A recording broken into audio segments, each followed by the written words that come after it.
So there was a time right in between the mainstream introduction of DVDs and before Blu-rays and HD DVDs and all these more high-def formats had come out. Right in that little intersection right before that, there was a brand of DVDs called Superbit DVDs. And they were touted as being higher resolution and higher quality than a normal DVD. And some people considered it just a gimmick. But for me, I actually think there is some improvement on Superbit DVDs. Here in this video today, I'm going to talk about my thoughts on Superbit, so stay tuned.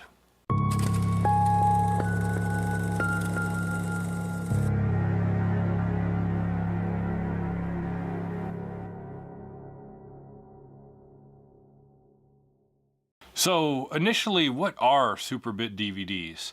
Essentially, in the simplest terms, they're just a brand of DVD. They were started by Sony, and they essentially just sacrificed all the special features and bonus content that would come on the normal DVD discs of that era, just to maximize space for like picture quality, audio quality, things like that. And a lot of people really thought they were just a gimmick, that they were basically just made to try and get enthusiasts to pay more money for another version of a movie they may have already owned. But for me, I actually think there is some benefit to having Superbit DVDs, and I have a small amount of Superbits here in my collection.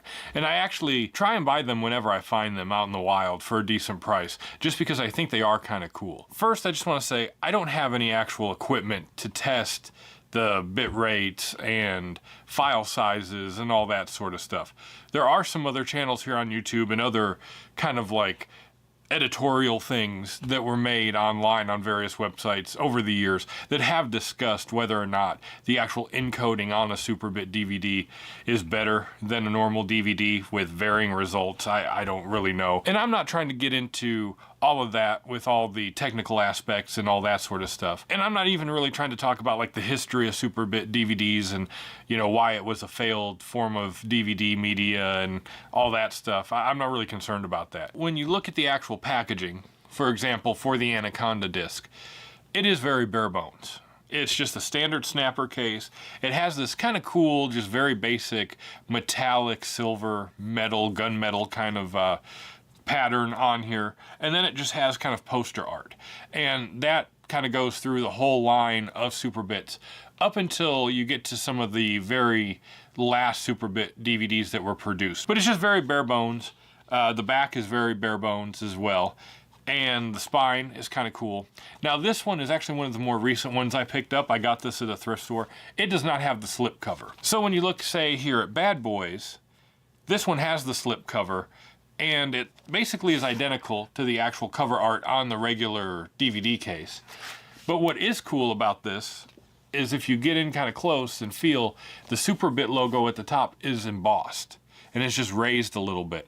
And it almost gives me kind of like Terminator 2 kind of vibes, you know, with the shiny metallic embossed kind of logo, which is kind of neat.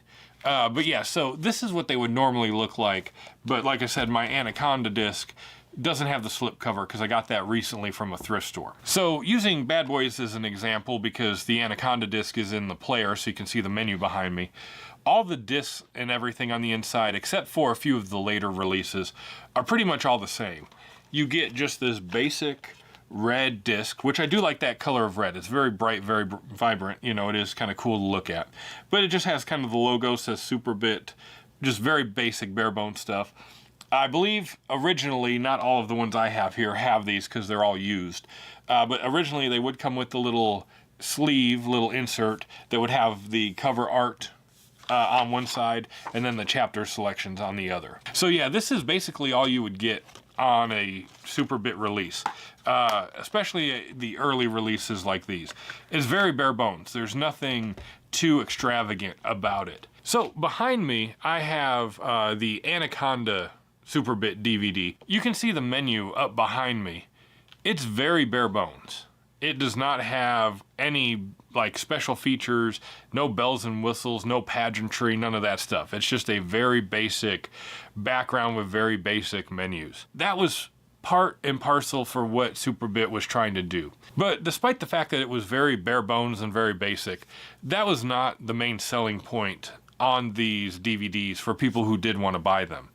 The main selling point was the audio and visual quality that's on these discs. So all the DVDs that are in the Superbit line carried both the Dolby Digital and DTS track. For me, because I'm someone who really strives to recreate a theatrical style environment with a lot of aspects here in my home theater, having both the DTS and a Dolby Digital soundtrack is actually really cool, especially on these catalog films. And I've always preferred DTS on this era of like media, just because I felt during this time period, DTS, at least in the home market, maybe not so much theatrically for films released at the time, but in the home market DVDs of this time frame, the DTS tracks usually always have a little bit more like oomph to them and a little bit more bass, you know, so I've always preferred the DTS tracks on stuff like this. Also, by the way, one thing I think is really cool that I really enjoy because I'm kind of a nerd about this stuff, the vintage DTS digital theater opening that's on these catalog titles is always cool to me. I love it.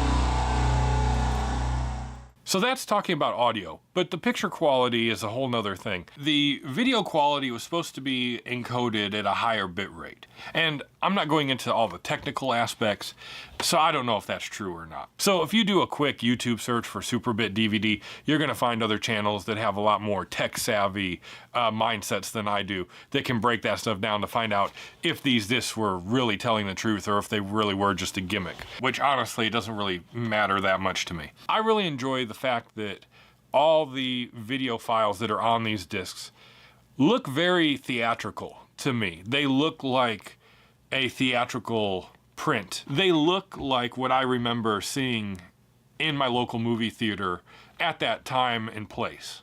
So when I was growing up in Chicago, going to the little like dollar budget cinema that was really close to my house, and seeing movies that were, you know, second run, that were right at the end of their theatrical run before the new releases would come out on VHS or a little bit later on DVD. Watching these films back, like Anaconda and a few of my other ones that are from the mid to late 90s, early 2000s, the video transfers and files that are on these discs really give me the feel of what I remember watching at that time in the theater. And that really holds a lot of weight to me because I really enjoy trying to replicate that type of nostalgic feel here in my home theater. Some people talk about they don't like little bits of like scratches or dust or little like, you know, just imperfections in the actual image quality and things. But to me, I kind of enjoy that, and there is a certain charm and nostalgic kind of feeling to stuff like that. And not all standard DVD releases have that.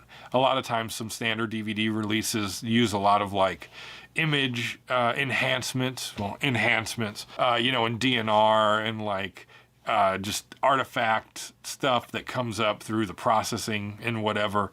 And I really do feel like the Superbit discs tend to keep the print that they sourced the image from pretty well intact. So even if there is some minor issues, you know, film grain and scratching or just little imperfections, it's still there and represented. And I do enjoy that in certain instances because there is some charm to it and some like nostalgic feelings for me about going to the movie theaters when I was younger. So despite the fact these may or may not actually live up to what they say they do in terms of the actual encoding and the amount of space for the video transfer, at least to me, these do look a little bit more theatrically accurate to my memory of what I remember watching some of these movies growing up. And so that holds a lot of weight with me. But like I said, they may not actually be any better than a DVD. Maybe it's just my buyer's sensibilities trying to justify buying these. But at least to me, I think they do look a little bit better than regular DVDs of that time period. Let's talk about how you can find these nowadays. Basically, you're gonna find them used. You can find them on eBay and Facebook Marketplace and other secondhand websites. which I've only purchased one out of the, I don't know, 6 or 7 that I have here online. Otherwise, everything else I've just purchased from thrift stores that I found over the years. When you buy them online, they're gonna average about the usual used DVD prices, depending on the seller and, you know, what condition it's in, because sometimes you can find them new, sometimes they're used, sometimes they have the slipcover, sometimes they don't. But they're gonna average usually between like $2, $3 up to maybe like $5, $6. But they're pretty average priced. And like I said, I've purchased all of mine except for one at just local thrift stores over the years. So I've really only spent $1 or $2, $3 maybe for these DVDs when I find them at the thrift store. Superbits are basically a dead format. They went out of production years and years ago. And like I said, there's a lot of talk and conjecture about whether or not they were just a gimmick and if they actually lived up to the actual hype about, oh, that they're these better DVD quality discs. You know, and honestly, I don't really care about all that. To me, the audio and video quality is pretty good. You know, whether or not it's technically better than any normal DVD is, you know, kind of up for debate. But at least for me, I really do feel like a lot of these releases have that vintage, nostalgic 90s, early 2000s movie theater feel, which I really enjoy. So with that, we're gonna wrap up this video. Like I always do, I wanna say thank you to everybody who's watched any of my content, who's liked or subscribed to my channel. I really do appreciate it. Like I always do, I feel like a broken record. I really am humbled by that and really appreciate all the involvement and engagement everyone's had with me. And keep your eyes out for more content. I'm slowly but surely like trying to get content pumped out here and edited and put up on the channel. I really try and make as much time as I can in between my normal job to try and get on here and do that. So be on the lookout. I have some more videos coming out soon, and I will see you in the next one. Thank you.